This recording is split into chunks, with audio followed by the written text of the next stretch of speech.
Bom dia, Márcia. Tá sem som.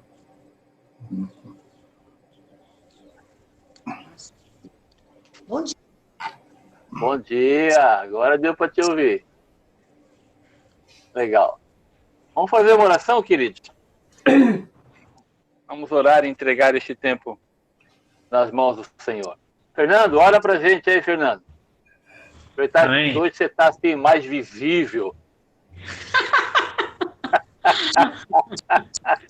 Hoje aqui, vamos dizer assim, que hoje está funcionando aqui meu celular. É verdade. Tem domingo tem uma briga aqui. Esse aplicativo trava aqui em casa, não sei porquê, trava tanto. Vamos orar. Vamos orar. Amado Deus, queremos te agradecer primeiramente, Deus, pela tua presença em nossa vida. Amém. E te louvar pela misericórdia que o Senhor teve hoje de nós, Senhor. Nos acordou, nos deu mais uma oportunidade de viver esse dia para louvor da tua glória, Deus. Nós possamos lembrar que tudo depende de ti, Deus. O nosso levantar, o nosso andar, o nosso caminhar. Jamais sejamos ingratos, Deus, para contigo, Deus. Porque a tua graça já nos basta, Deus. Amém. Ainda mais esse dia abençoado de hoje, Deus. Nos ajude hoje para que possamos entender da tua palavra, que possamos compreender, a discernir aquilo que é bom para nós, Deus.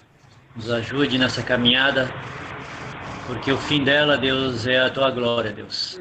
Amém. É a nossa visão de estarmos um dia na tua presença, Deus. Nos abençoe, pedimos da tua graça, em nome do Senhor Jesus Cristo. Abençoa nosso pastor, para que ele possa hoje dar uma aula abençoada, Deus. Em nome de Jesus, amém, Deus. Amém. Amém. Ok. Muito bem. Bom, a gente vai começar hoje Efésios, né? Uma carta muito especial, né? O Fernando falou para nós ontem, gosta muito dessa carta, e talvez você também seja assim, né? É realmente uma das cartas mais singulares de Paulo, né? Talvez Romanos, que a gente sempre fala, mas em termos de epístola, né? Eu também gosto particularmente da carta aos Efésios, porque ela vai falar de uma questão muito importante para a gente, né? Que a gente vai tratar um pouquinho, que é sobre esta nova sociedade que Deus forma em Cristo Jesus. Então, a carta aos Efésios, ela vai tratar bastante sobre isso, essa realidade. Quem são essas pessoas? Que povo é esse, né? Que Deus formou em Jesus Cristo. E aí a gente vai lidar um pouquinho com isso. Espero que a gente consiga praticar bastante em termos de estudar ao longo da semana algumas coisinhas que a gente vai compartilhar com vocês, tá bom? Hoje eu já vou dar tarefa, então fica ligado aí. Tem um papelzinho do lado de você, papel e caneta, que aí tem um slide na frente aí, que vai mostrar uma primeira, na verdade, 2 tarefinhas para vocês, né? Para que vocês durante a semana possam estudar um pouquinho, tá bom? Bom dia aos restantes que entraram aí, Adriana, Edu, Cida. Acho que só que eu não tinha visto antes. O Edu, para variar, ele não aparece a câmera porque ele está dormindo na cama. Então ele deve estar na sala hoje, né? Não sei se... Acho que a Lu mandou ele para a sala. Ou ele não está nem aparecendo direitinho. Muito bem. Paulo Rogério, você consegue passar para nós os slides aí, queridão? Pois não.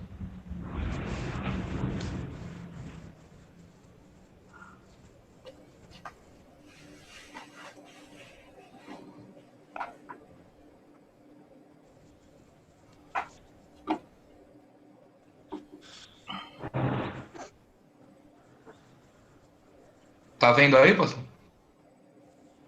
Apareceu. Isso, agora sim, Paulo.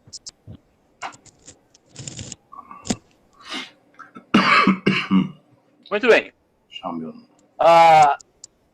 Quem sabe dizer onde Paulo estava quando escreve a carta aos Efésios?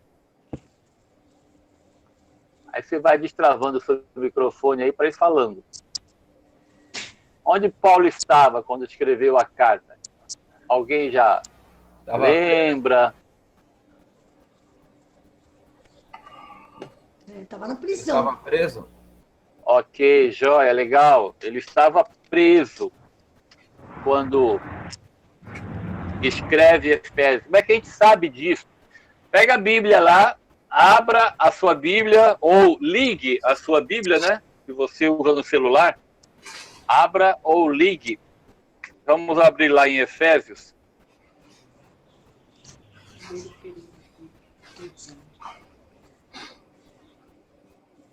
Atos 28, 16, 31.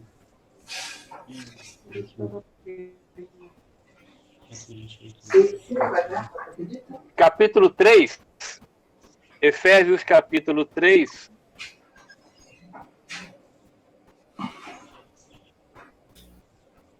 Ele fala assim: por essa causa eu, Paulo, sou o prisioneiro de Cristo Jesus por amor de vós, gentios.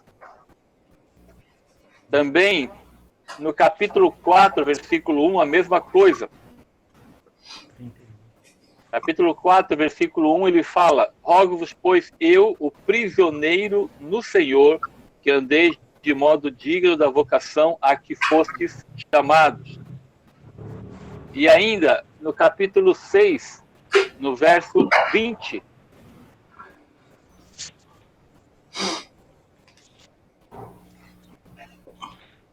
ele fala: pelo qual sou embaixador em cadeias, para que em Cristo seja eu ousado para falar como me cumpre fazê-lo.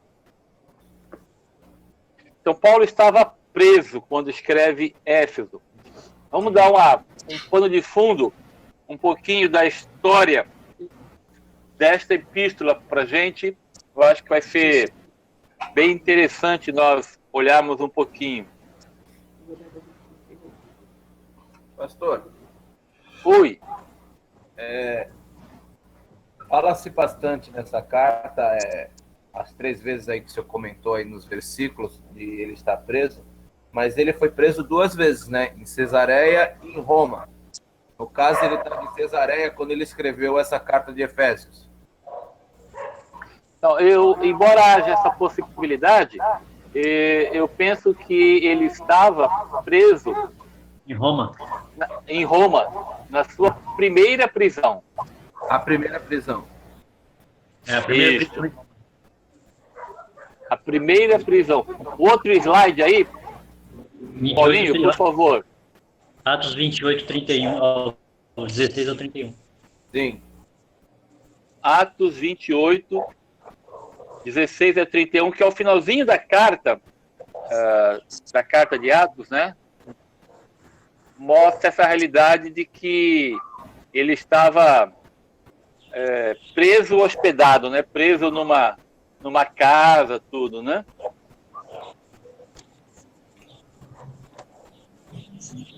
Uma vez em Roma, permitido a Paulo morar por sua conta, ter de sua companhia o soldado que o guardava, e aí vai contar um pouquinho dessa realidade. Então, embora haja também essa questão de uma possibilidade de ele estar em Cesareia, né, há uma preferência, eu acho que a maioria dos estudiosos, né, a preferência por estar em Roma, por volta dessa época que está aí no slide para vocês, por volta dos anos 60. Por quê?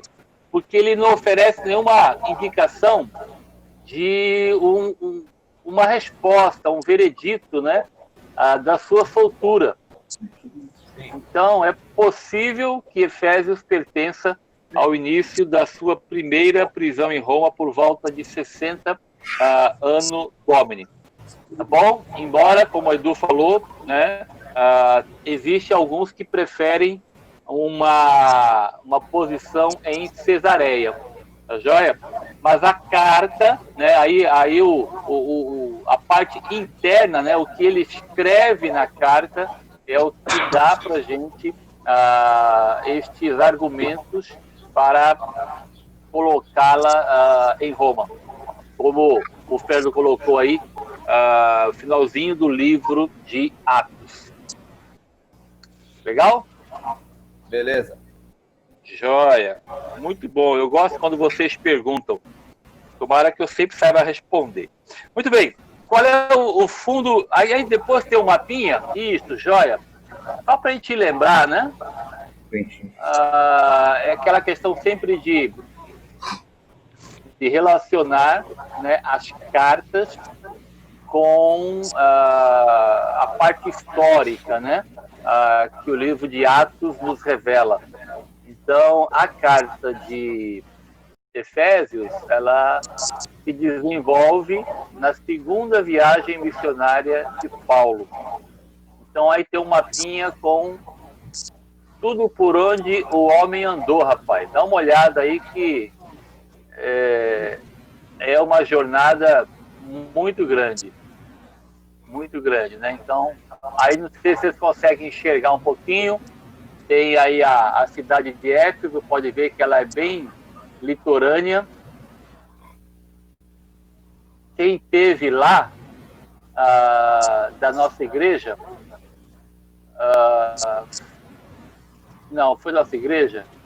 Eu acho que foi, eu acho que o Edu teve lá, Edu e Karine, naqueles lados lá. Já andaram por lá também. Ainda existe até hoje, né?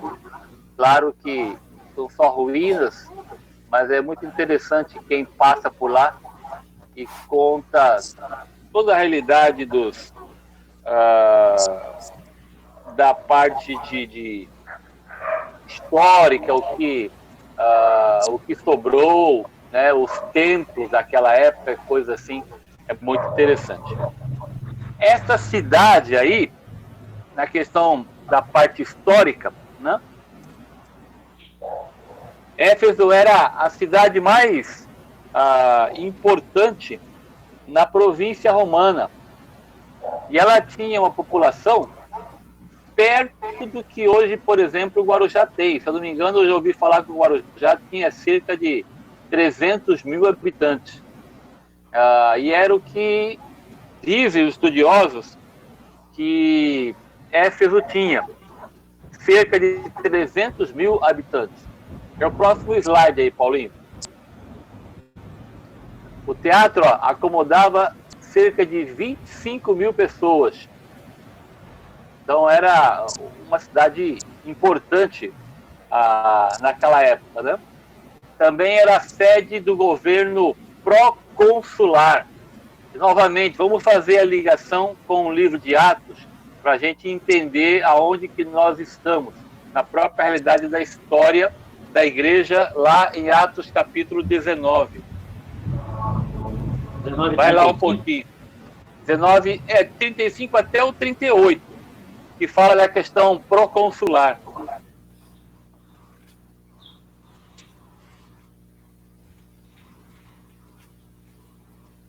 Aí fala do escrivão da cidade. Eu vou ler a partir do 35 que o Fernando colocou. Estão comigo aí? Todo mundo junto? Fala assim: o escrivão da cidade, tendo apaziguado o povo, disse: Senhores Efésios, quem porventura não sabe que a cidade de Éfeso é a guardiã do templo da grande Diana e da imagem que caiu de Júpiter? Ora, não podendo isto ser contraditado, convém que vos mantenhais calmos e nada façais precipitadamente, porque estes homens que aqui trouxestes não são sacrílegos, nem blasfemam contra a nossa deusa. Portanto, se Demétrio e os artífices que o acompanham têm alguma queixa contra alguém, há audiências e procônsules que se acusem uns aos outros. Então, aí só para ler, especialmente o 38, que fala dessa questão proconsular. Então, era uma província romana e tinha, né, cônsul, tinha gente que regia, tomava conta, tinha assembleia, tinha essas disputas judiciais, como fala aqui, né? 39 vai dizer que você, alguma coisa pleiteia, será decidida em assembleia regular. Então o pessoal era organizado nessas questões aí de pleitear alguma coisa, e eles tinham já essa ideia, como coloca aí, sede do governo proconsular. Então, como ela ficava bem perto do mar, tinha essa questão já de um governo local na época. Que mais? Éfeso tinha uma colônia judaica considerável, tá? E essa colônia ela gozava de privilégios religiosos e fiscais sob o governo romano.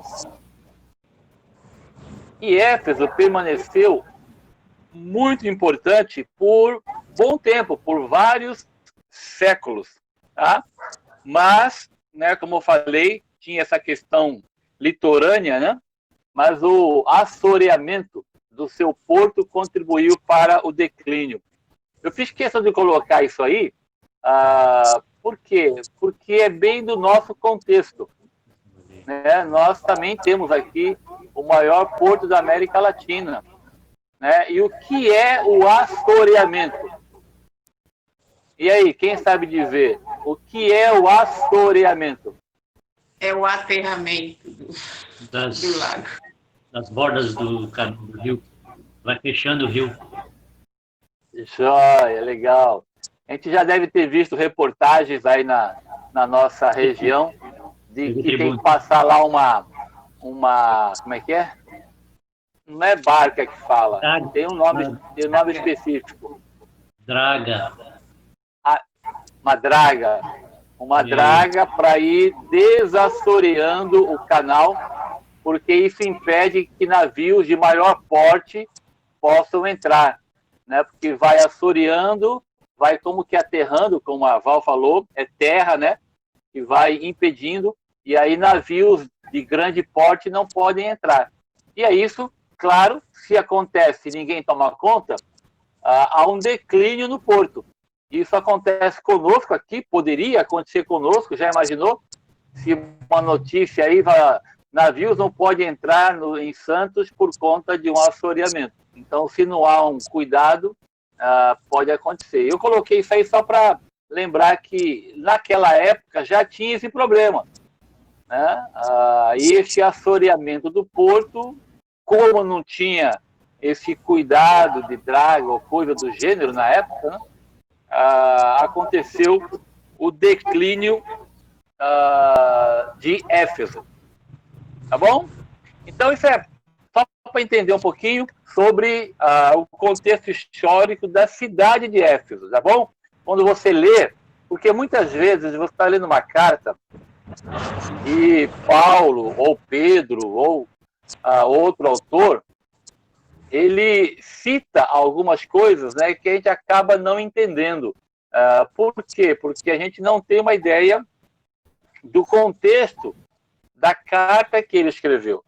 E eu quero enfatizar essa realidade de que é importante nós, ao estudarmos uma carta ou qualquer outro livro da Bíblia, né, é sempre importante nós termos uma ideia do contexto histórico onde a carta, quando ela foi escrita.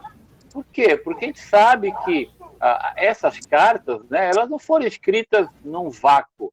Ela foi escrita para uma igreja real, né, ou para um grupo de igrejas, como foi o caso de Gálatas, que aprendemos há 15 dias, né? Mas era uma cidade real, uma região real que existiu, tá? E muitas vezes, né, o autor coloca algumas questões que dizem respeito ao contexto histórico. Vocês vão ler, por exemplo, em Éfeso, né? Como nós lemos um pouquinho em Atos lá, fala de Diana, o templo de Diana. E vocês viram lá em Atos que já naquela época eles tinham essa questão, né, dizendo de que a imagem que caiu de Júpiter. Então vocês percebem que parece que muitas vezes essas questões de imagens que aparecem elas não são novas, né? Vocês sabem que de vez em quando aparece aí essa questão de que apareceu uma imagem em tal lugar e a imagem começou a verter sangue ou coisa do gênero, né? No nosso tempo mais próximo aqui, mas essa ideia de que uma imagem veio de fora, vocês leram lá em Atos 19 e fala da imagem que caiu de Júpiter, né? Então já tinha essa ideia aí de que alguma coisa sobrenatural tinha acontecido com uma determinada imagem. Percebe que as coisas não são novas, né? Elas apenas se repetem, é meio cíclico essa questão, por exemplo, da idolatria, né? Ela é cíclica, né? E aqui a gente...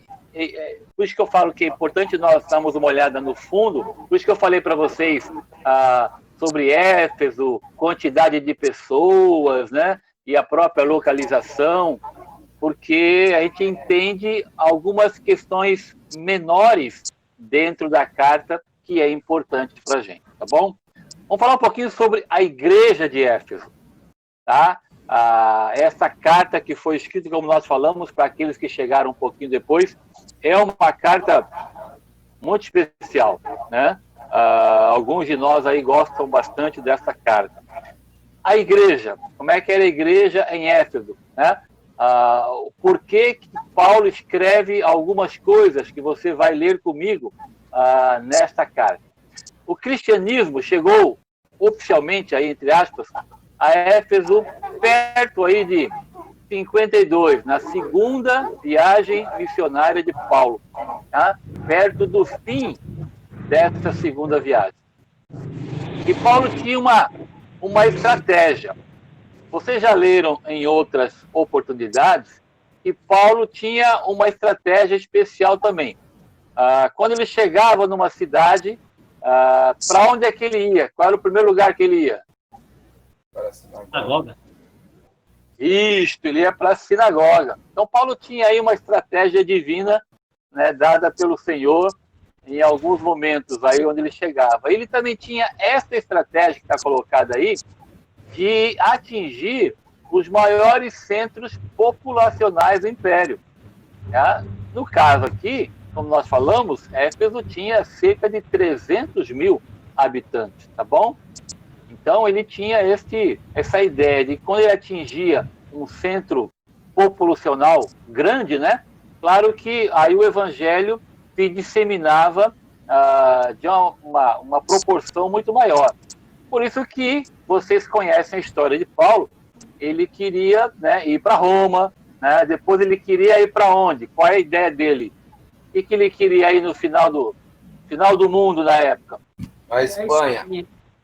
Isso, ele queria ir para a Espanha, que na época era o chamado final do mundo, né? Conhecido na época, né?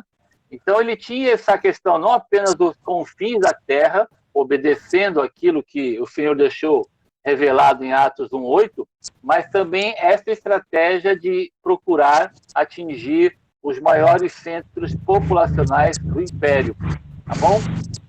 Então ele para brevemente em Éfeso, vocês lembram um pouquinho lá daquele mapinha que nós colocamos, né? Ele para em Éfeso depois de deixar Corinto. E lá ele deixa estes nomes que a gente conhece, você já deve ter lido a respeito aí, né? Áquila, Priscila, Apolo. Como é que isso aconteceu? Você vai ler e entender um pouco mais a partir de ler com mais atenção o livro de Atos, né? Que conta essa história das viagens dele. Mas ele chega lá em Éfeso, né? Deixa Áquila e Priscila, que conheceram e discipularam Apolo, que era um judeu alexandrino. O que é um judeu alexandrino? Quem sabe dizer aí, você está lendo comigo, o que eu quero dizer um judeu alexandrino? Quem sabe?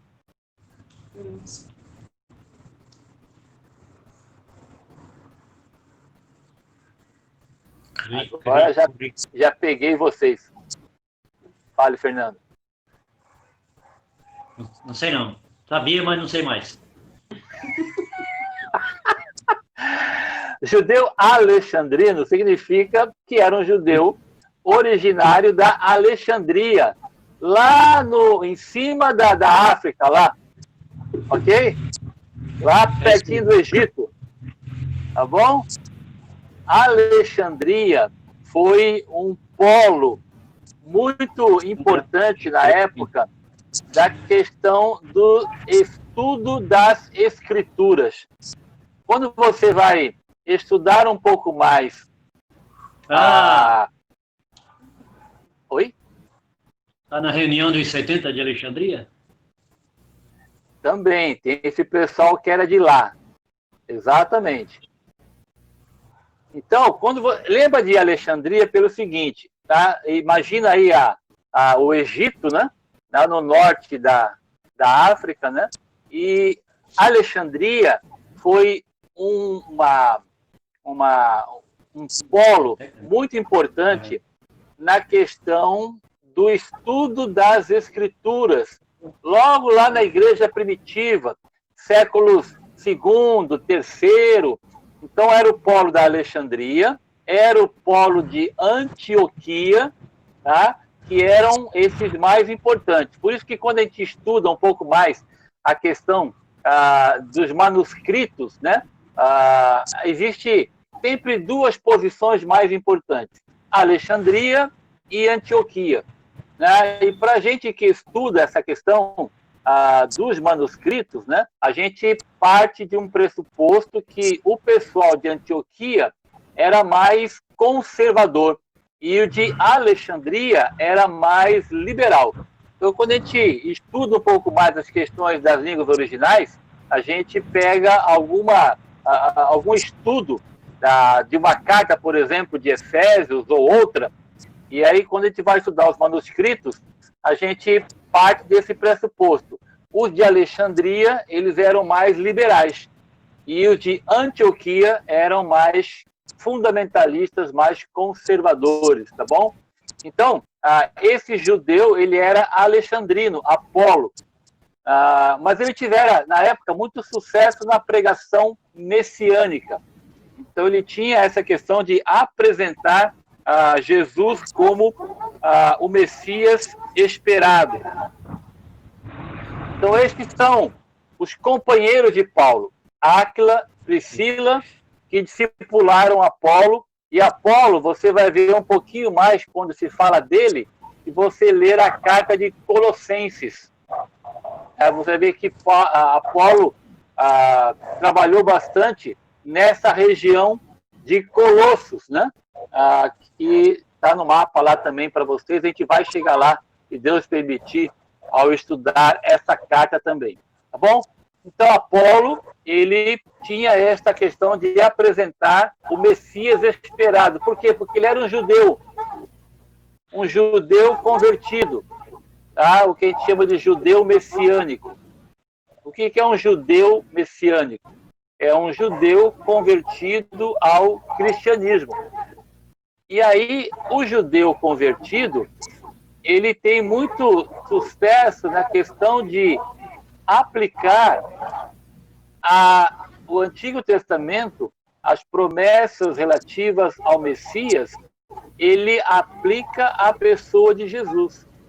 Ok? Então, quando vocês ouvirem falar no judeu messiânico, é assim, é um judeu, tá? Mas que se rendeu a Cristo como Salvador. Tá bom? E aí ele tem muito mais condições de poder aplicar as promessas do Antigo Testamento. Tá bom? O que depois aí, ó, outro slide. Depois Paulo se reúne aos seus amigos, né, e ministra em Éfeso por cerca de 30 meses. Né? Quase 3 anos, né? Tanto evangelizando quanto preparando plantadores de igrejas e evangelistas que propagaram, disseminaram o evangelho pela província da Ásia. Bom, o que acontece aí na questão da igreja? Este crescimento do cristianismo, você deve ter lido alguma coisa, né? Afeta os interesses econômicos de outras religiões em Éfeso. Então, o evangelho, quando chega, ele vai necessariamente confrontar, né, outras religiões.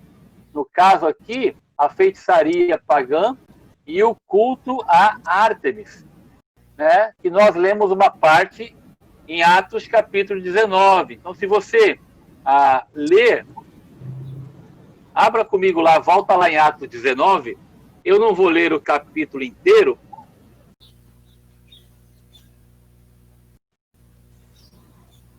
mas vou ler a partir do 23. Atos capítulo 19. 23. O Duó tá aí, não tá, Duó? Tá ouvindo?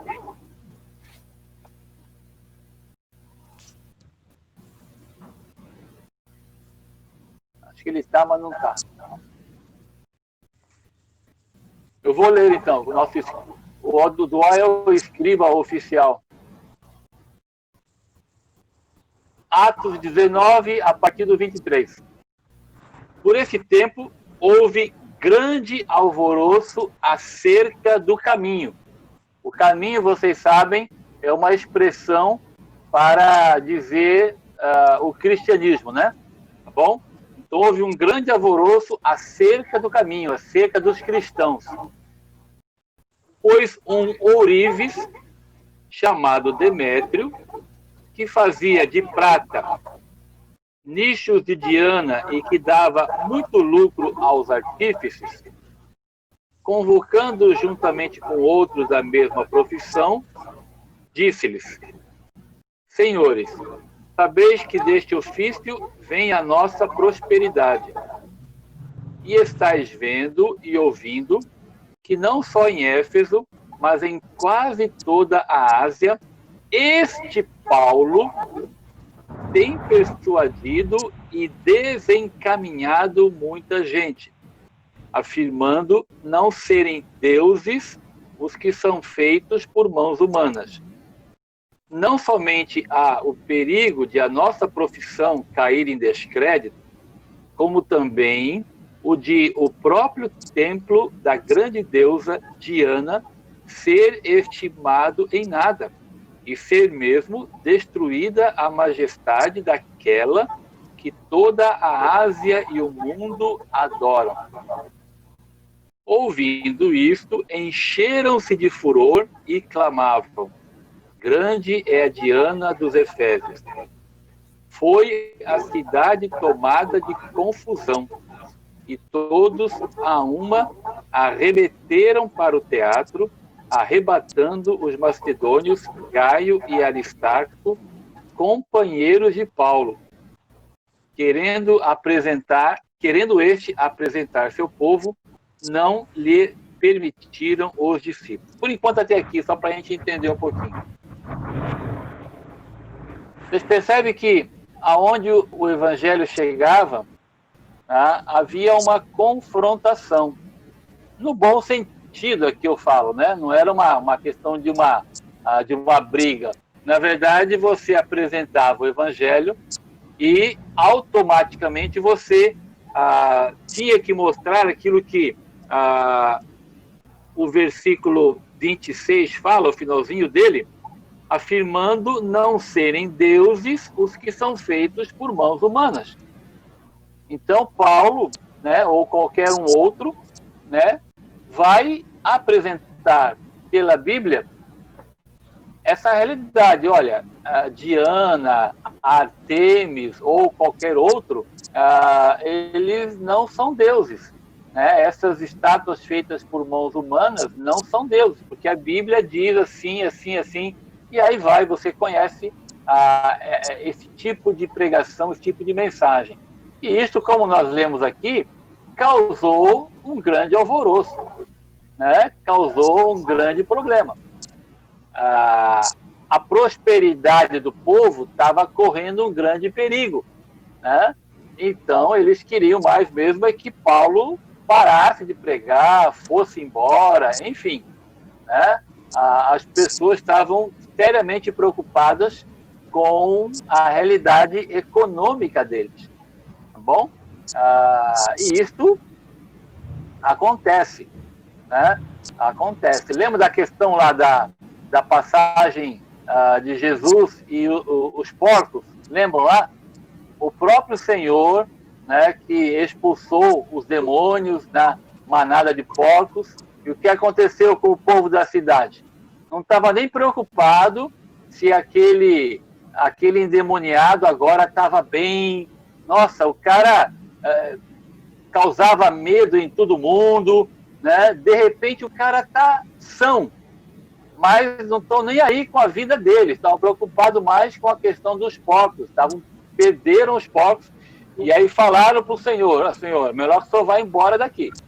No caso aqui, é a mesma realidade, né? Então, quando você chega numa região, chega num determinado lugar, né? E quando você vai apresentar o Evangelho, e digo assim, ou aquela família que você está apresentando, de repente tem um monte de estátuas, né? De deuses, entre aspas, na sua casa, essa confrontação ela é necessária, tá? Claro que dentro de um padrão bíblico, dentro de uma confrontação como a Bíblia ensina. Então a gente olha aqui que quem era companheiro de Paulo, né, corria sérios perigos, né?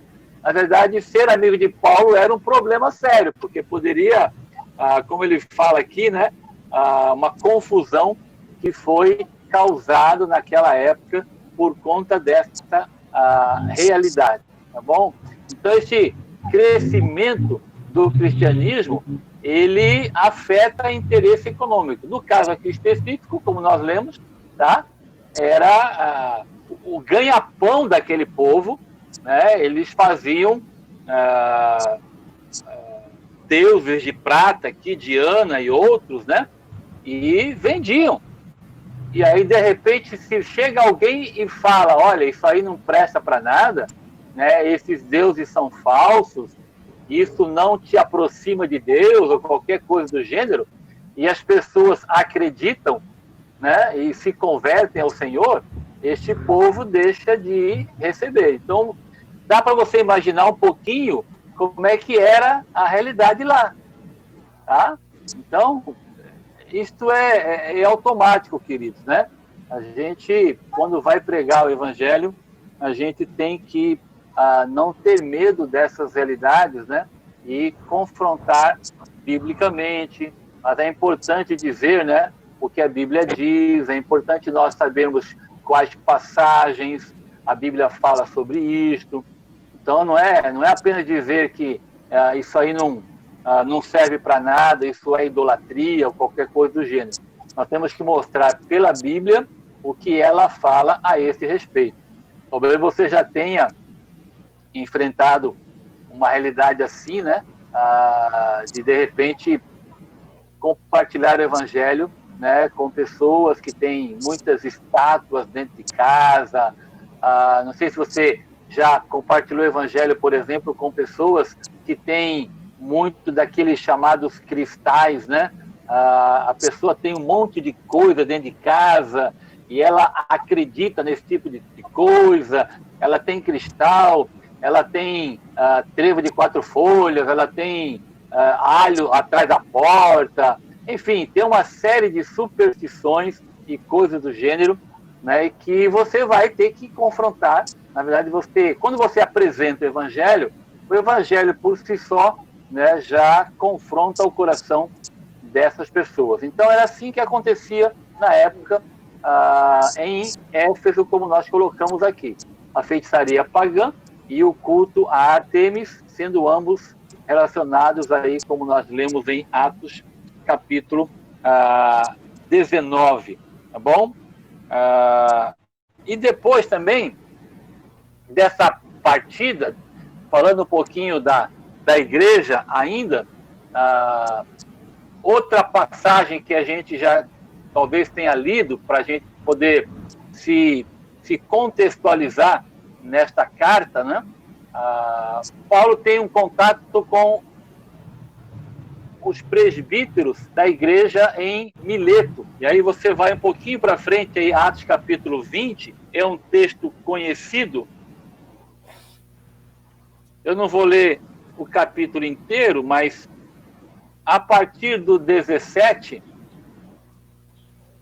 fala assim, de Mileto, mandou a Éfeso chamar os presbíteros da igreja. E quando se encontraram com ele, aí tem a história que você conhece, né?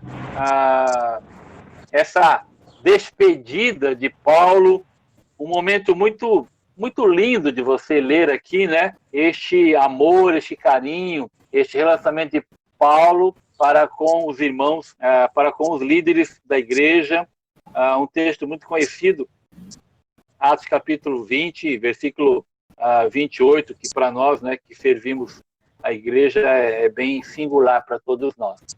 Então, a igreja foi pastoreada por Timóteo, né, sucessor de Paulo, 1 Timóteo capítulo 1, versículo 3, tá bom? E em seguida, só para você ter uma ideia da história de Éfeso, de acordo com a tradição cristã, Eusébio foi um escritor da igreja primitiva, né? Ele fala que o apóstolo João morou lá, em Éfeso. E Éfeso também recebe, você já deve ter lido isto, uma das 7 cartas de Apocalipse.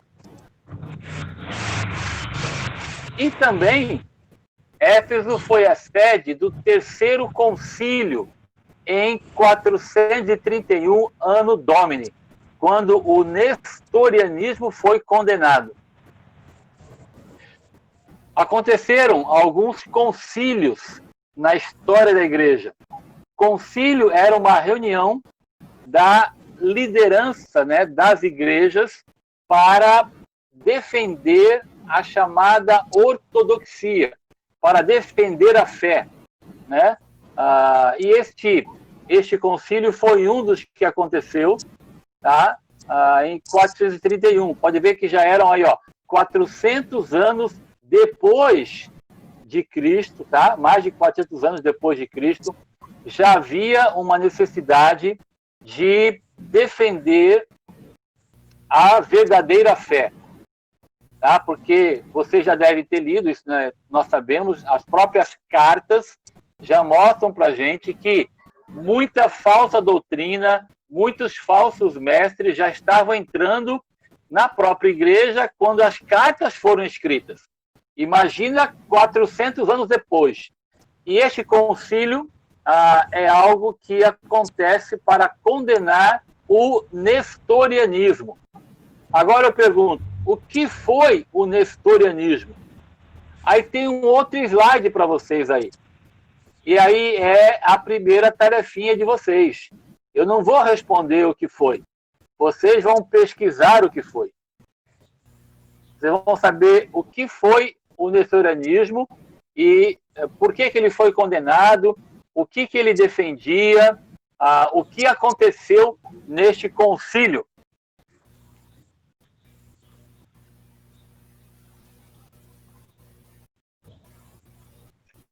Então tem uma primeira tarefinha aí. Paulinho, você está aí, Paulo? Isso, obrigado. Então anota aí, ó. Eu quero que vocês façam essas 2 questões para a semana que vem. Primeiro vocês vão responder o que foi o nestorianismo. O que ele pregava? Como é que isso estava entrando na igreja? Qual foi o risco que a igreja correu? O que este homem, Nestor, ele pregava? Qual era a mensagem dele? O que ele atacava do evangelho genuíno? E uma segunda tarefa, e aí já é um estudo indutivo, eu queria desafiar vocês a a estudar um pouquinho, então tem aí uma sugestão de um estudo indutivo no capítulo 1, a partir do 17 ao 23. Efésios, capítulo 1, do 17 ao 23, eu quero que vocês estudem, e eu já até ajudei um pouquinho aí, o que o texto nos ensina a respeito da pessoa de Deus, do plano de Deus e do poder de Deus. Então vocês vão estudar e vão também oferecer aplicações pessoais, tá bom? Então vocês vão escrever lá, o texto me ensina a respeito da pessoa de Deus. O quê? Me ensina isso, isso e isso. E como é que eu aplico na minha vida? O texto me ensina a respeito do plano de Deus. O que o texto ensina para você a respeito do plano? Ensina isso, isso, isso. Tá bom, e o que eu faço com esse plano? Como é que eu vivo esse plano? Como é que esse plano se aplica à minha vida? Né? O plano de Deus que revelou para os Efésios certamente se aplica à sua vida. Então, eu espero que você escreva também a mesma questão. E, por último, aí, o que o texto te ensina a respeito do poder de Deus. Aí, o que você aprendeu, você vai escrever e aplicar à sua vida. Tá legal? Então, tem duas tarefinhas aí. Primeiro, vocês entenderam aí? Alguma dúvida? Se tiver, pergunta agora, ou cale-se para sempre. Alguém tem alguma dúvida? Acho que não, né? É simplesinho. Vamos ter que fazer uma pesquisa sobre o nestorianismo. E outro é só pegar a Bíblia, abrir, orar e estudar. Se converter.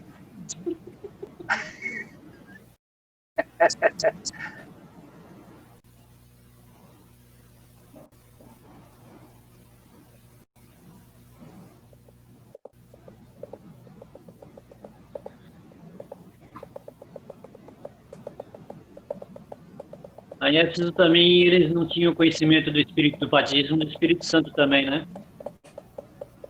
Eles não tinham conhecimento, perdão? Do batismo do Espírito Santo? Não, creio que sim. Sabe por quê? Porque quando a gente coloca aqui em termos do propósito da carta, a carta de Efésios, né, ela não foi desenvolvida a partir de uma confrontação doutrinária ou ministerial. Por que eu falo isso? Quando você lê, por exemplo, a questão da carta aos Coríntios, seja a primeira que a gente estudou, tinha muitos conflitos, né, muitas divisões, muitas questões ministeriais dentro da igreja. Na segunda carta que a gente estudou, tinha também uma questão, uma confrontação ministerial com a questão da pessoa de Paulo, lembram? Né? Do ministério dele, da autoridade dele, da questão dele ser chamado apóstolo. Quando nós lemos Gálatas tinha uma confrontação doutrinária, que nós estudamos, se vocês lembram disso, né? A questão daquele conflito entre a lei e a fé, lembram disso? Então tinha uma confrontação em termos de doutrina. Já a carta aos Efésios, tá? Ela tem um tom mais sereno, mais reflexivo. Então ela é a essência, né? Todo o pano de fundo da carta, ela é diferente das outras cartas que temos estudado. Então ela vem agora para nós um pouco essa questão mais reflexiva, para a gente parar um pouquinho, né, e avaliar a nossa vida, o nosso caminhar com o Senhor, a nossa posição em Cristo, que ele vai falar bastante. Então é um tom mais sereno, né, um tom mais examinatório do teu e do meu coração. A carta de Efésios, ela começa assim de uma maneira linda demais, né? Especialmente o capítulo 1, né? Que vai falar da questão de que nós fomos criados, né, para a glória de Deus, nós andamos e servimos para a glória de Deus, vai falar das bênçãos espirituais que nós temos em Cristo, mas ela é bem diferente em termos do tom da carta. Tá? Então ele não vai entrar especificamente, como o Fernando colocou, nessa questão do batismo do Espírito Santo. Não há essa confrontação, não há essa questão doutrinária, né, na carta aos Efésios. Ele vai falar muito mais da questão do enchimento do Espírito, como nós conhecemos de Efésios 5:18. Tá? Então, a própria estrutura da carta vai mostrar isso para a gente. A ênfase de Efésios é essa questão da unidade, né, que ele vai tratar, da própria realidade da humanidade de Jesus Cristo e o propósito, né, o propósito que nós entendemos de Deus para o mundo por intermédio da igreja. Então, eu queria destacar bastante isso, porque, por exemplo, John Stott, ele usa uma ideia muito legal. Ele fala de que a carta aos Efésios, ela nos mostra, como eu falei no início, a nova sociedade que Deus formou em Cristo. Que nova sociedade é essa? Essa nova sociedade é chamada igreja, né?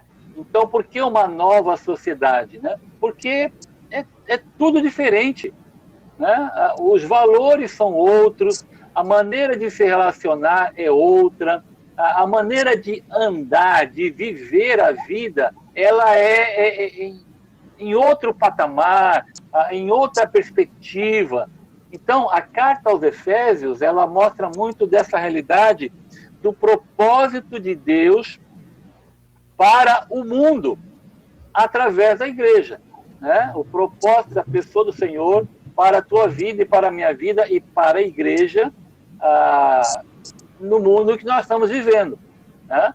Então, ela coloca, como está nesse slide para vocês, ela contém uma exposição bem detalhada dos privilégios que Deus dá à igreja. Então, vamos lá para Efésios, né? Vamos ler um pouquinho, pelo menos uma parte aí. Nós lemos em Atos, vamos ler Efésios. E eu quero ler com vocês, especialmente o que eu falei, o capítulo 1.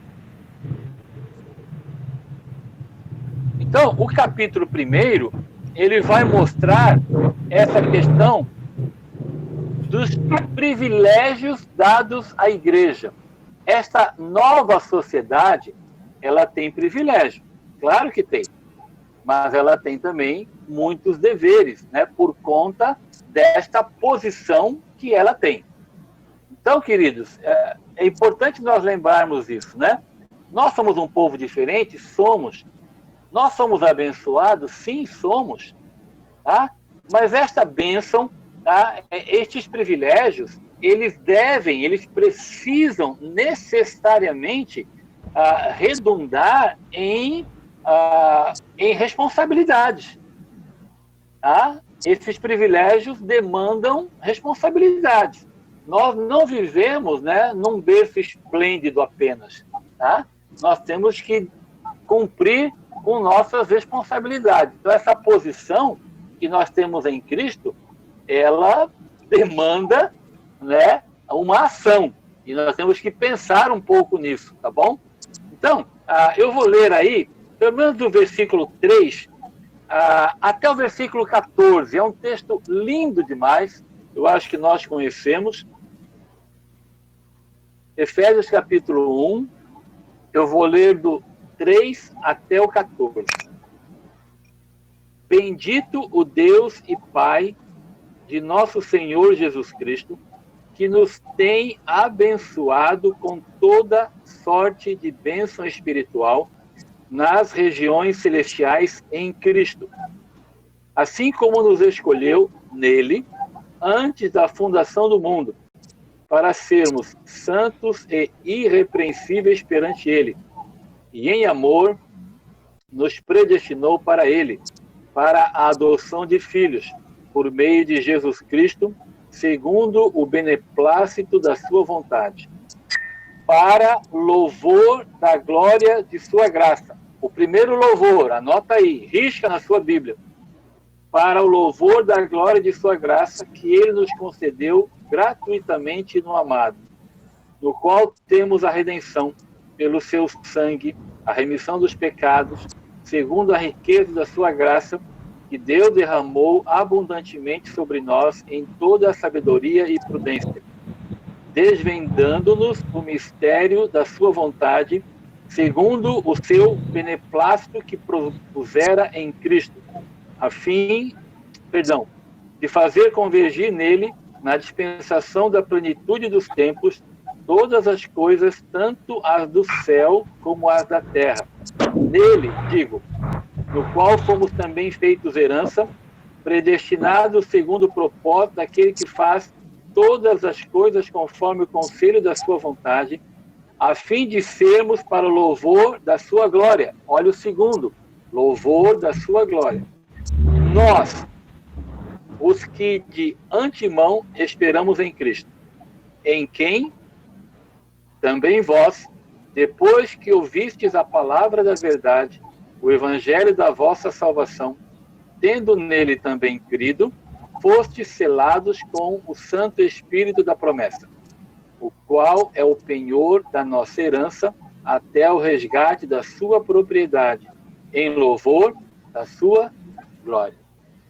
Terceiro, só nesse pedacinho tem 3 vezes o Senhor coloca o louvor da sua glória.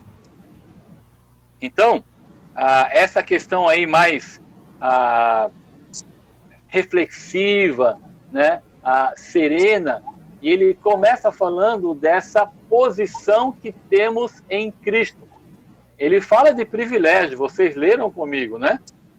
Você lê isso aí, você se encanta dessas bênçãos espirituais que ele coloca aqui, do amor do Senhor, né, de ter nos adotado como filhos, que nós somos para o louvor da sua glória, nos predestinou, fala de que nós fomos selados com o Espírito Santo, nós pertencemos a ele, quando ele fala o resgate da sua propriedade, em louvor da sua glória, como ele termina o versículo 14 que nós lemos.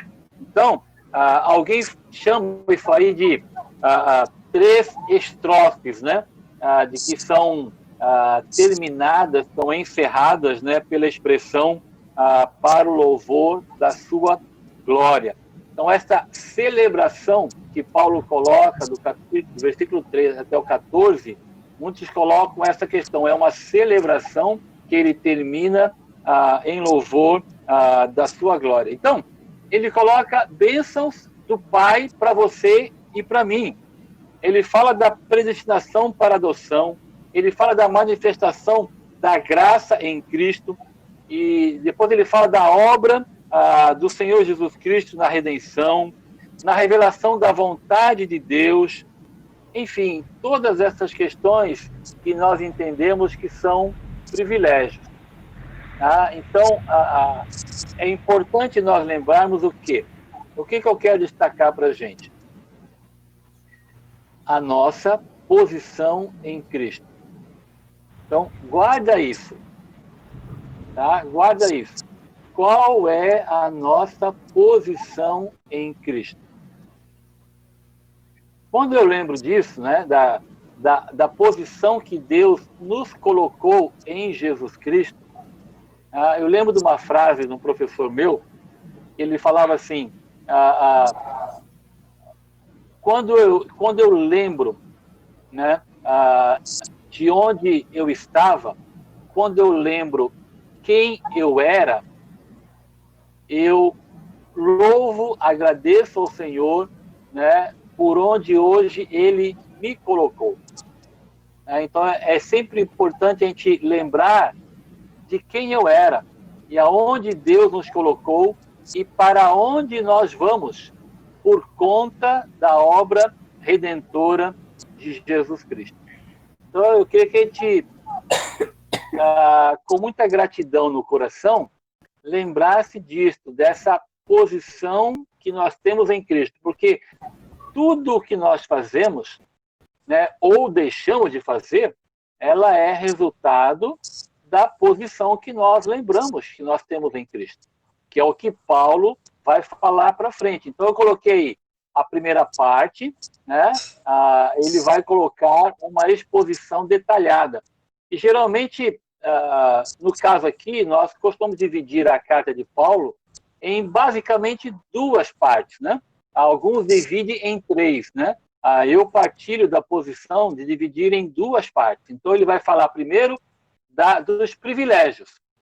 E depois ele vai falar das implicações ou das responsabilidades desta posição. Então, a gente tem que ficar se perguntando. Acho que essa é a parte prática nossa aqui, ao estudarmos, por exemplo, em Efésios, né?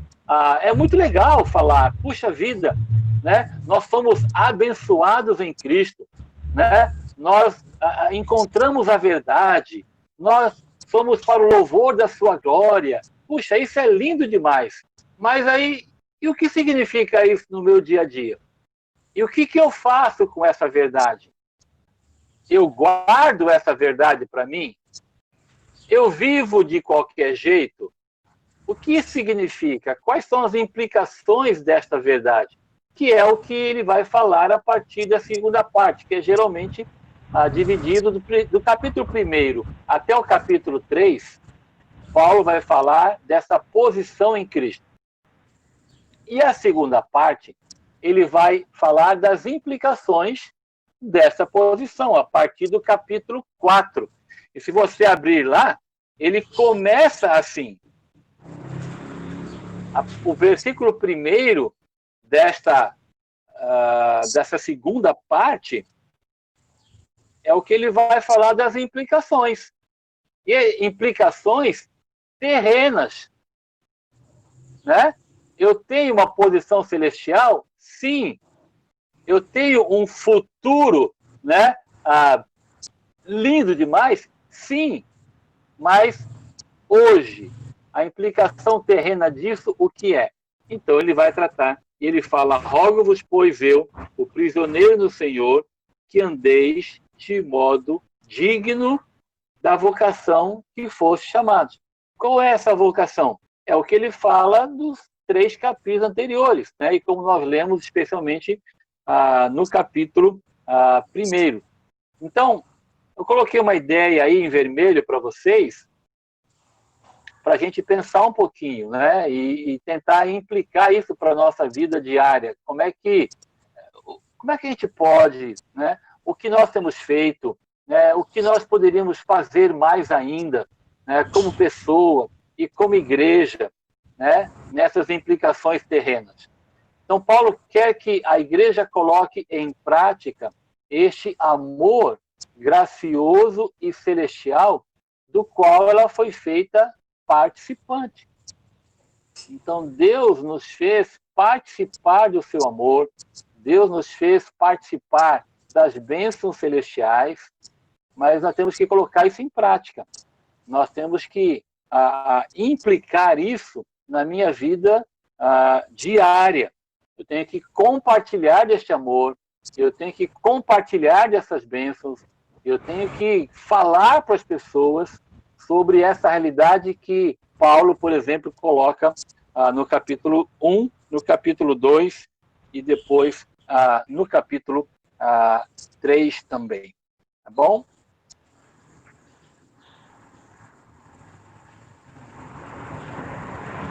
Então,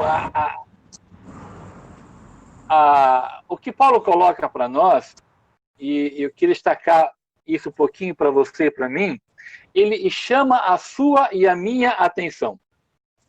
Tá?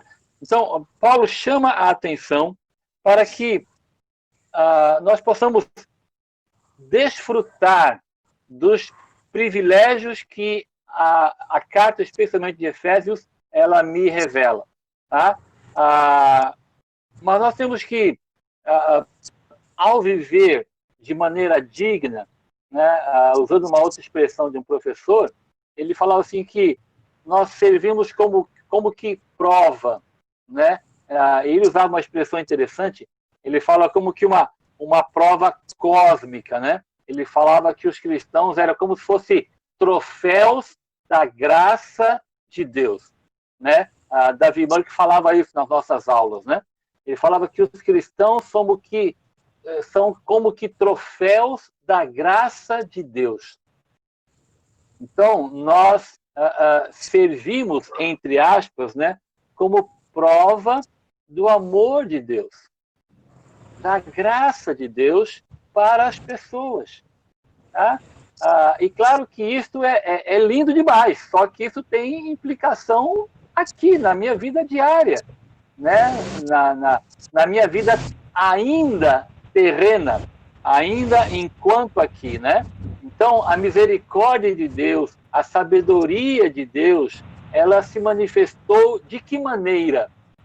Ela se manifestou na sua vida. Você é uma prova da misericórdia de Deus, da sabedoria de Deus, da graça de Deus.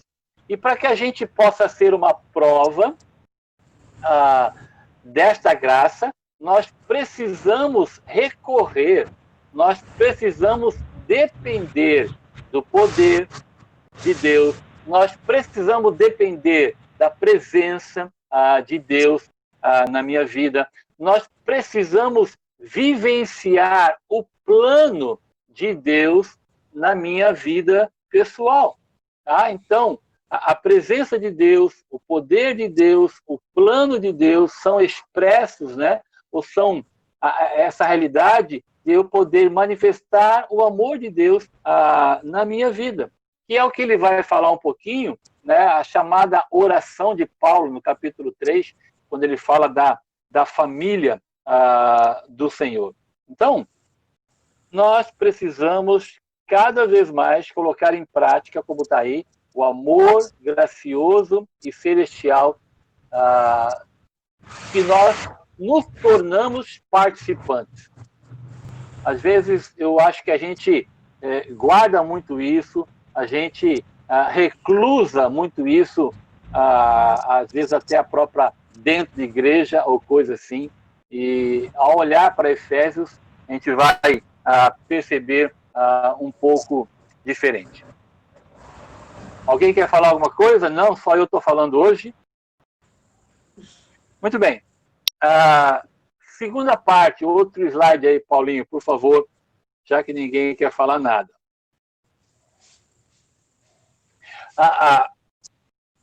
Este, na verdade, o que nós compartilhamos, que ele vai falar de capítulos 1 em diante, ele vai mostrar para a gente este mistério revelado. Queridos, qual é o mistério revelado por Paulo, por exemplo, em Efésios e em outras cartas também, mas vem aqui, no caso de Efésios, né, o plano revelado de Deus é este mistério. Né? O plano revelado de Deus para os gentios não ficou restrito apenas aos judeus, mas se espalhou, né, até os confins da terra, como nós conhecemos, aos gentios. Este é o mistério. A sua vida, a nossa vida, pode ser que a gente não pense muito assim, né? Mas eu vejo muito isso. A nossa vida, né? E a própria vida da igreja é a revelação deste mistério. Por isso, eu gosto muito da expressão, como eu falei, do John Stott, que ele fala que a igreja é essa nova sociedade, Queridos, a maneira de nós vivermos, ela é um mistério revelado. A maneira de nós nos relacionarmos, né, o evangelho que a gente prega, o amor às pessoas, né, o amor de levar esse evangelho até os confins da terra, né? Por que que tem gente, a gente brinca, gente doida aí, né, que vai para tudo quanto é canto, que vai para confins da terra para falar deste amor, né? Que gente é essa? Né? É essa gente que é o mistério revelado, né? O evangelho, a nova sociedade, a igreja, né? Infelizmente, essa questão ela está muito confusa nos dias que a gente vive, não é só de hoje, né? Mas, quando você olha para Efésios, você vai perceber que povo é esse que Deus criou. Que tipo de gente é essa que Deus criou em Jesus Cristo? Que povo Deus cria em Jesus Cristo? Tá? E ele vai, especialmente em Efésios, vai mostrar essa prova viva, essa nova dimensão de vida, tá bom? Que ele apresenta para nós em Efésios. Por isso que eu destaco essa questão, e como foi falado no início, né? A carta de Efésios é uma carta muito especial, né? Desafio você a estudar com muito carinho, mas ler, reler. Olha, por isso que eu dei uma primeira tarefinha para vocês aí no capítulo 1, e eu espero que a gente possa estudar um pouco mais outras tarefinhas na semana que vem para vocês também. Muito bem. Nós colocamos aí, então, esse desenvolvimento. A ênfase nos primeiros 3 capítulos está no chamado do cristão. Este parágrafo que nós lemos contém esse hino de louvor pela obra da redenção realizada pela Trindade. Neste capítulo 1, ele fala de Deus Pai, fala de Deus Filho e fala de Deus Espírito. Como eu disse, as 3 estrofes desta celebração é como se fosse uma música para os nossos ouvidos. E ela é uma música para os ouvidos, né? Mas ela precisa implicar para a nossa vida, tá bom? Então, esboça as bênçãos do Pai concedidas aos cristãos. Depois, na divisão seguinte, Paulo, por favor, eu já falei um pouquinho dessa primeira. Olha aí, ó, nessa outra divisão, né, na continuidade da primeira parte, ele fala sobre essa visão do plano de Deus e ele descreve como que a igreja se encaixa. Ok? É tipo assim, eu acho que a gente poderia perguntar um pouco para a gente, né? Sempre é bom, né? Para que a gente serve? Para que a igreja serve no plano de Deus? Por que Deus criou a igreja? Qual é o plano de Deus? Como é que a igreja se encaixa neste plano? Para que nós servimos? Eu acho que são perguntas pertinentes para nós de tempos em tempos, né? Como é que a igreja está servindo no plano de Deus? Porque Deus tem um plano, né? Deus chamou você e a mim. Deus formou a igreja. Mas ele formou a igreja para quê? Então é sempre bom nós estarmos nos perguntando se nós estamos encaixados, se nós estamos servindo de acordo com este plano que Deus coloca na palavra dele. Tá? Então, a tese que Paulo coloca para nós aqui é que, por meio da obra reconciliatória de Cristo, os crentes, você e eu, fomos feitos à prova máxima da sabedoria de Deus, desde que estejam se valendo do poder capacitador do Senhor e também do seu amor. Tá? Então, essas duas realidades, né? Poder do Senhor, o amor do Senhor, se nós nos valermos disso, se nós buscarmos o poder de Deus, se nós nós desfrutarmos do poder do Senhor e do amor de Deus, nós estaremos se encaixando no plano dele. Não dá para viver o plano de Deus sem o poder de Deus, sem a presença de Deus na nossa vida, que é o que Paulo vai apresentar um pouquinho para nós nesta carta, tá bom? Então, o que eu queria que a gente implicasse um pouquinho para nós é isso. Nós estamos nos encaixando como pessoa e como igreja neste plano de Deus. De que maneira que a gente tem feito ou pode ainda fazer? Queria ouvir vocês um pouquinho. O que temos feito que você fala assim, eu acho que o que nós fazemos, né, como igreja, nos encaixamos no plano de Deus, tá? Na questão do poder capacitador, da presença e do amor do Senhor, né? Ou o que mais nós poderíamos fazer? De repente você acha alguma coisa que, como igreja, nós poderíamos estar desenvolvendo e ainda não estamos desenvolvendo. Vocês conseguem compartilhar?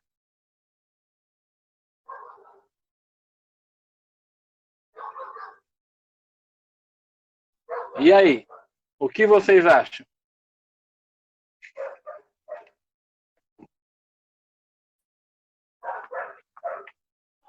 Um de cada vez, por favor, senão dá confusão. É difícil? O que nós ou que você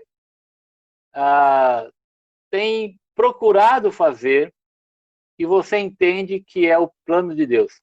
Ou o que a igreja, né, nós como igreja temos feito que entendemos que é se encaixar no plano de Deus?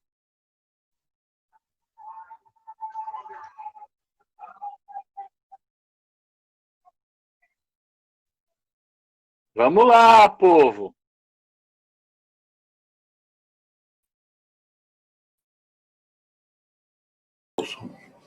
A gente, eu penso que o que a gente tem procurado, né, pelo menos eu tenho procurado, ser exemplo.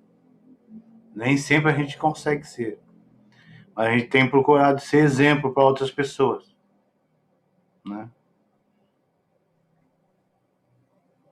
Mostrar que a gente é um povo diferente, abençoado, que as pessoas se espelham e vejam que realmente Deus fez alguma coisa de diferente na nossa vida. Legal. Ser exemplo na sociedade, na família. Legal. É essa ideia de que realmente nós fazemos parte de uma nova sociedade, né? Deus não apenas nos salvou do inferno, né? Esta verdade, isto é uma verdade, essa verdade tem implicações muito práticas na nossa vida, tá bom? Então, legal, a minha vida se encaixa dentro deste plano. Qual é o plano? De que nós mostramos, né, de que essa posição que nós temos em Cristo, ela tem implicações diárias, implicações práticas na minha vida. Muito legal. O que mais?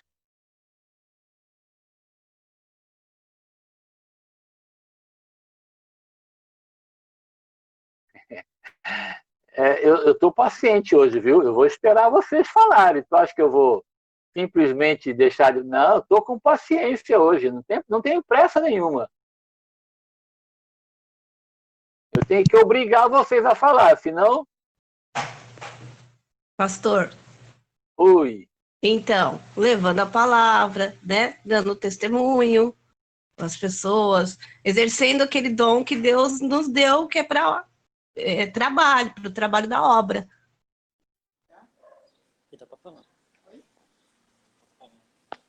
Ok? Levando a palavra, pregando o evangelho.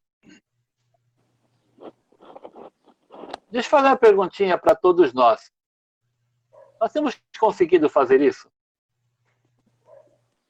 Levar a palavra, pregar o evangelho? Às vezes sim, às vezes não. Explica melhor, Adriana. Assim, tem pessoas que elas não abrem espaço. A gente fala, elas cortam a gente, elas não estão realmente abertas a ouvir, né? E as situações, às vezes, que nós somos colocados em determinados lugares, assim, a gente... Por exemplo, eu digo assim, na minha profissão, né? Eu estou afastada agora, mas quando eu estava trabalhando, eu sempre procurei falar do evangelho nas escolas. De uma maneira ou de outra, eu sempre falei. E em determinada escola que eu trabalhei, era proibido. Assim, eles não aceitavam. Então, você não conseguia passar nada. E tem pessoas que são mais abertas, a gente consegue falar, a gente, às vezes, sentado do lado de uma pessoa no transporte, em algum lugar, a gente fala, a pessoa ouve, mas muitos não conseguem. Mas, assim, a gente tem a capacidade de falar o tempo todo. Assim, a receptividade das pessoas é que às vezes sim, às vezes não. Ok. Tá. Então, entendi. Não é uma questão nossa, né? De que às vezes sim, às vezes não. Às vezes eu não estou falando porque eu não quero, ou não me acho capacitada, mas tem a ver com o não da receptividade das pessoas. Okay. Isso, exatamente. Legal. Joia. E aí, vocês aí? Pastor,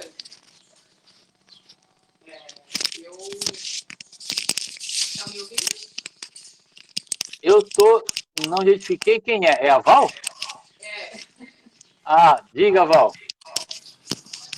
Então, o pessoal onde eu trabalho são espíritas, né? Alguns bem praticantes, atuantes, outros não.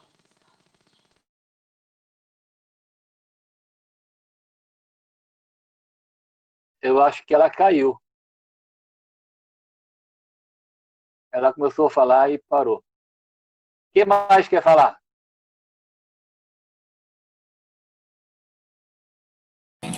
Pastor, Oi. tudo bem? Bom dia para todo mundo. Eu achei bem interessante uma comparação, sabe, com essa realidade de Efésios e o coronavírus. Achei interessante, porque assim, vamos pensar no que a gente está vivendo hoje em termos de transtorno, né?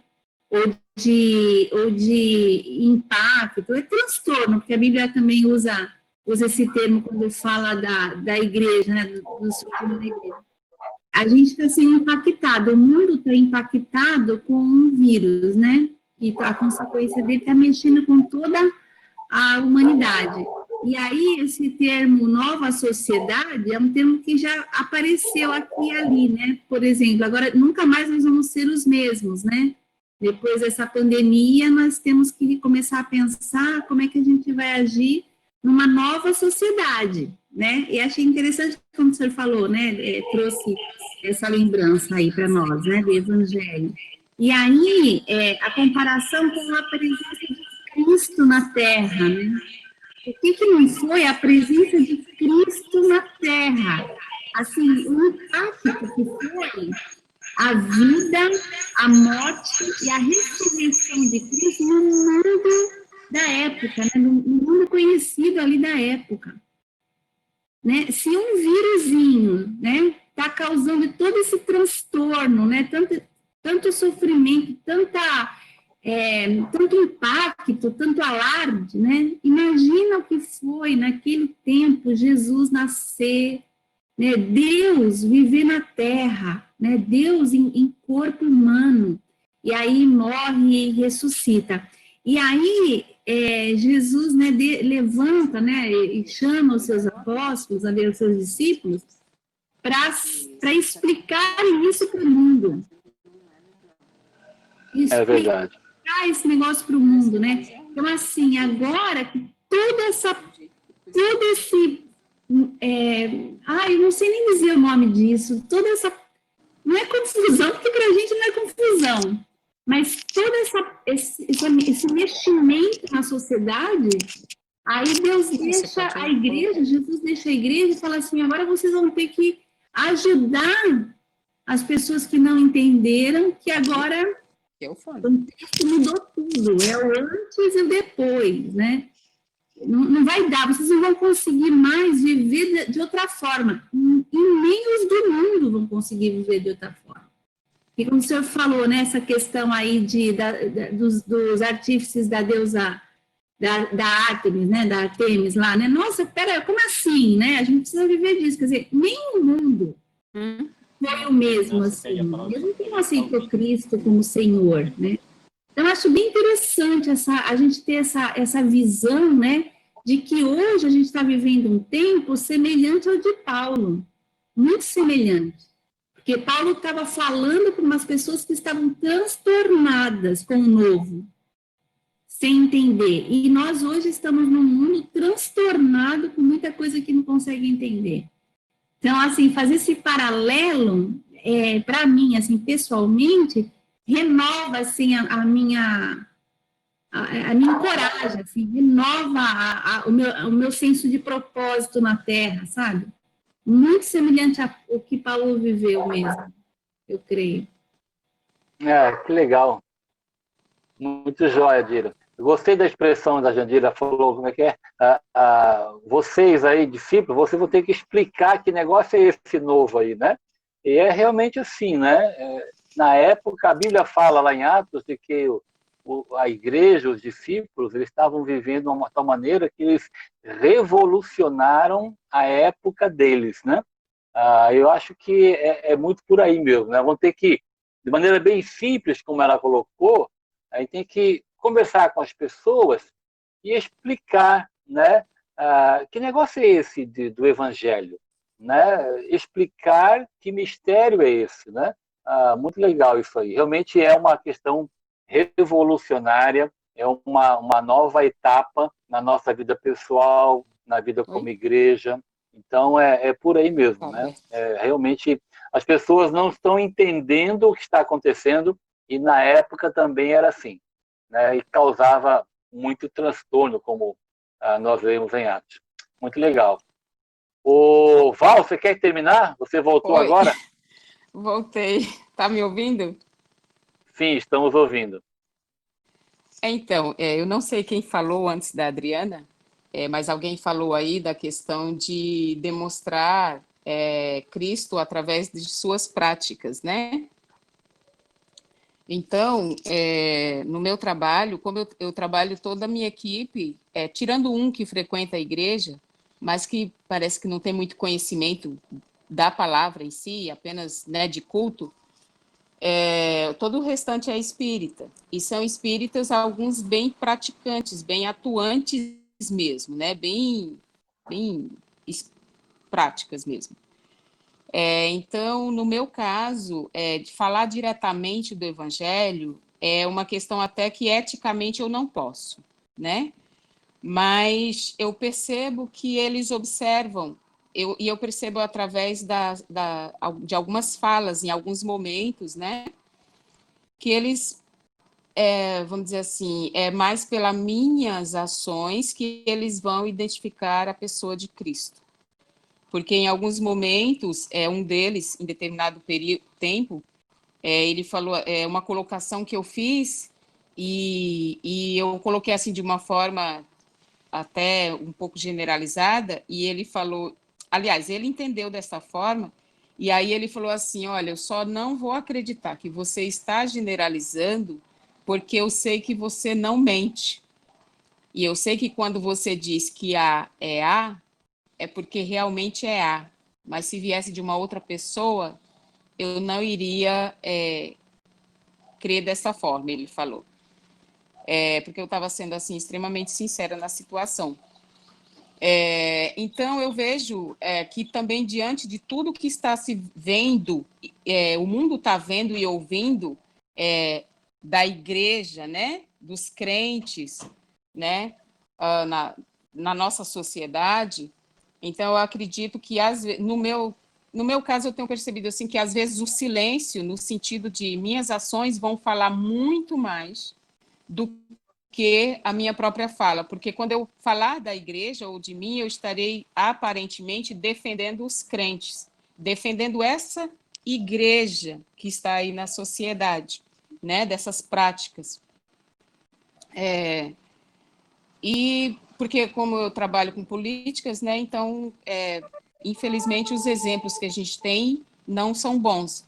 Então, eu acredito que em determinadas cristãos vão falar muito mais através de suas ações do que propriamente pela sua palavra, assim, sabe? Então, eu acho que, no meu entender, eu acho que hoje, nós, enquanto cristãos, temos que buscar ao máximo a sinceridade, né? Andar em sinceridade, andar em fidelidade naquilo que faz, né?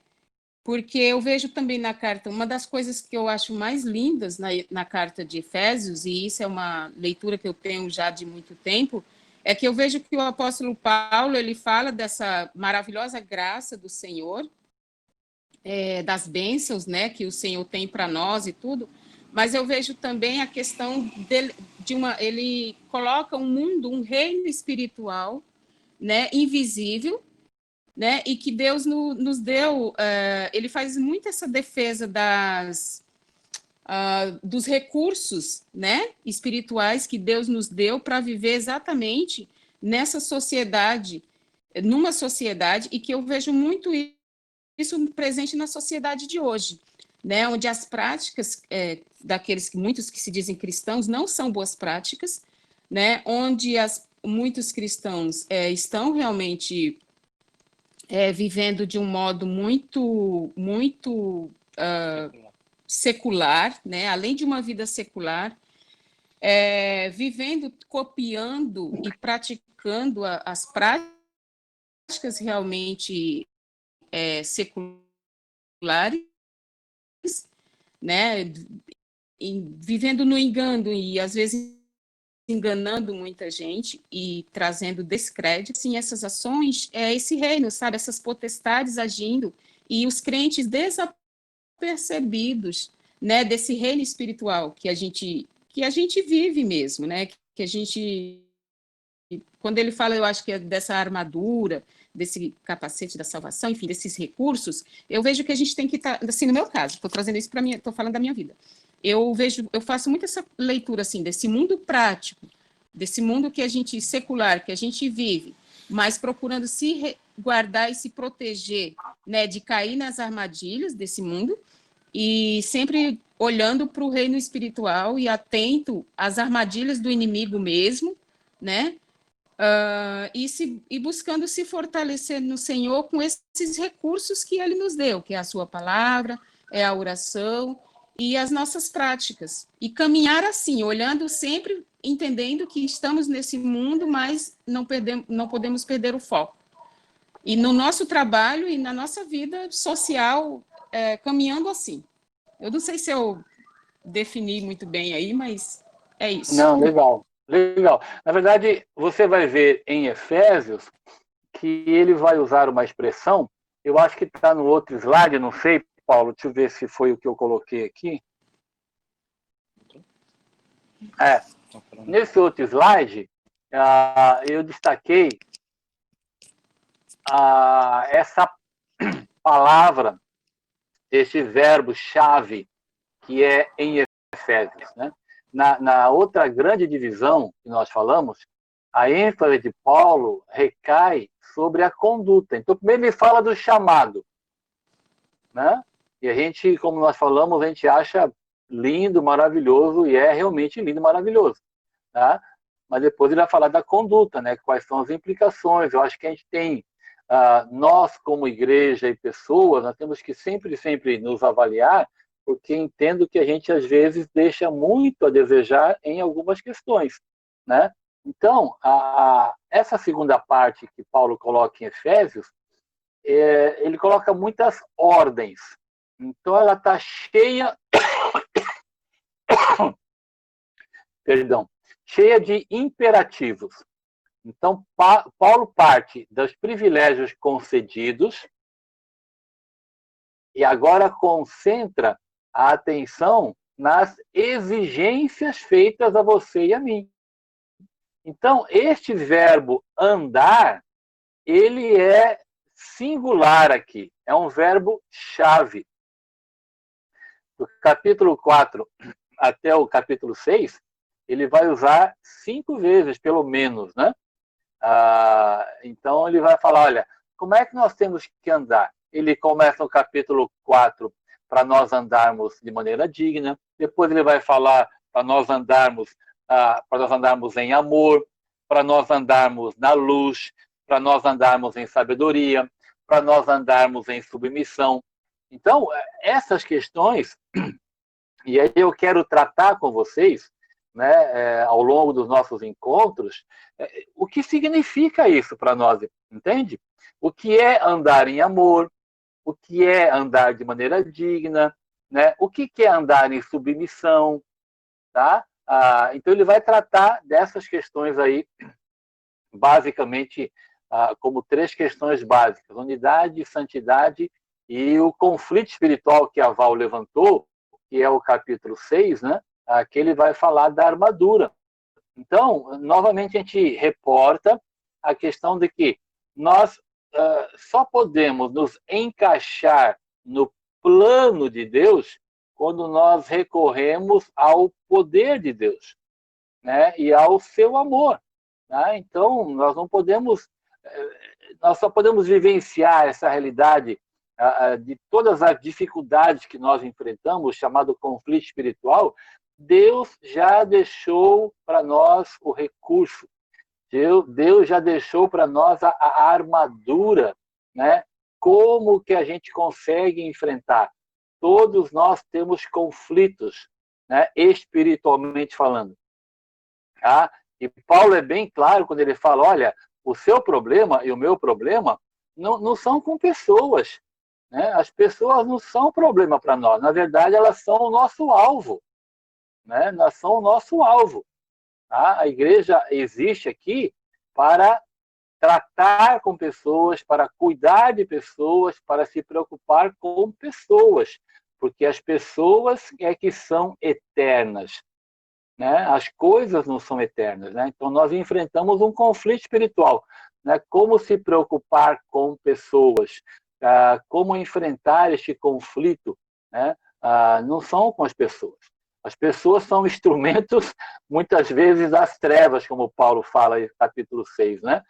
Das potestades, né? As potestades querem impedir que a gente chegue nas pessoas, que alcance as pessoas, tá? Mas Paulo vai tratar também sobre isso, tá bom?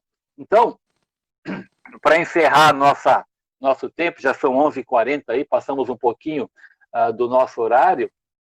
Eu queria que a gente fizesse essa leitura dentro do livro de Efésios com essa questão aí, né? Com este verbo-chave, né? Leia muito devagar a carta, né? Leia a carta, né? São 6 capítulos, mas procure olhar para essa questão de como é que nós andamos. Como é que a igreja anda, né? Dentro daquilo que Paulo coloca em Efésios. Se nós somos uma nova sociedade, se nós somos um povo diferente, como a gente fala mesmo, né? Muito bem. Isso é uma bênção? Claro que é, não há dúvida. Tá? Nós somos esses troféus da graça, como o Davi fala, né? Somos, tá bom, mas isso tem implicações aqui e agora. Então, isso significa andar no meu dia a dia, na terra, como a gente fala, tá bom? E como fazer isso? E como fazer isso está revelado na Bíblia, tá? A nossa fonte é a Bíblia. Então, vá para a Bíblia, leia o Efésios, e especialmente, talvez, aí a partir do 4, tá? Leia um pouquinho o que é o andar desta nova sociedade, o que é o andar deste novo povo, tá bom? Leia grife na sua Bíblia, escreva do lado, escreva no seu caderno, enfim, tá bom?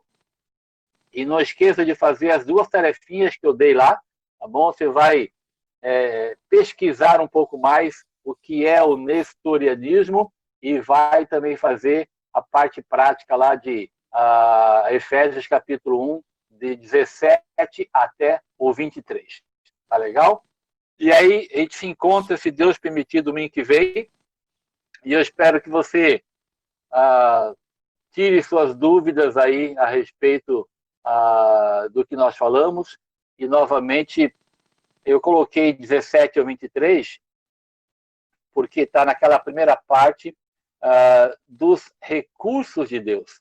Está naquela primeira parte do que Deus já nos deixou, né, como condições, como refúgio, né, como a possibilidade, né, de poder fazer o que ele nos exige a partir do capítulo 4, tá bom? A parte prática, pela graça de Deus, ela vem recheada, né, de capacidades vindas de Deus para que a gente possa fazer aquilo que Deus nos manda fazer, tá bom? Então, leia, dedique um pouquinho da sua semana a estudar Efésios, tá bom?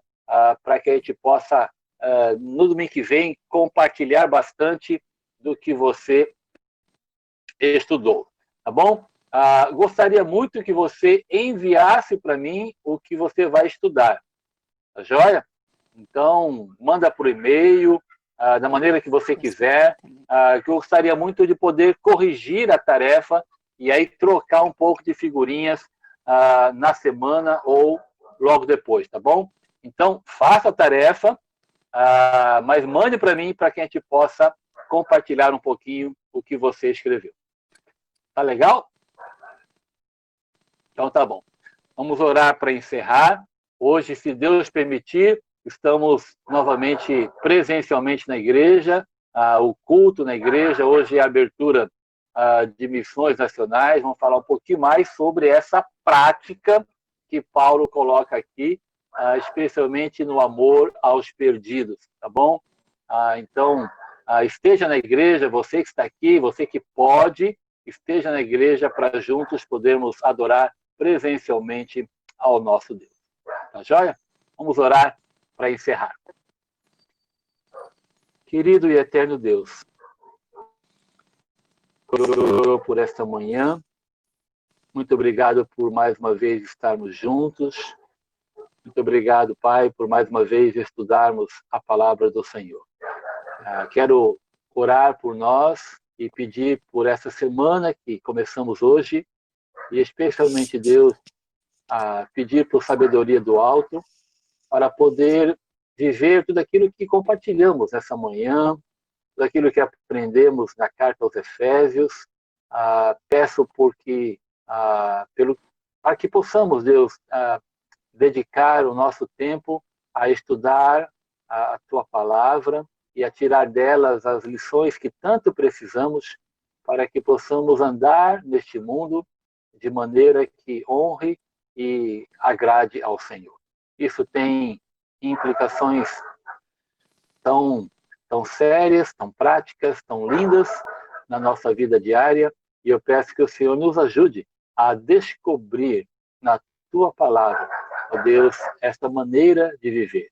Sei que nós sabemos tanta coisa já nós conhecemos, mas, Pai, nos ajuda a irmos para a Tua palavra, irmos para as Escrituras, com aquele coração desejoso de aprender mais, de descobrir tantas coisas, porque a Tua palavra é riquíssima, ela é infinita, Deus, em sabedoria, e nós pedimos que o Senhor nos leve para este tempo, para estudar e aplicar a nossa vida. Quero entregar a Ti nossa tarde e a nossa noite também, a nossa reunião, nosso encontro, nosso culto ao Senhor nessa noite, e pedir, Deus, a Tua bênção por cada vida e por cada família.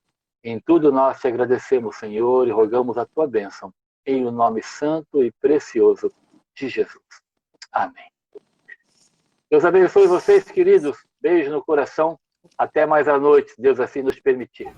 Valeu. Bem, um bom domingo dia a todos. Bom dia.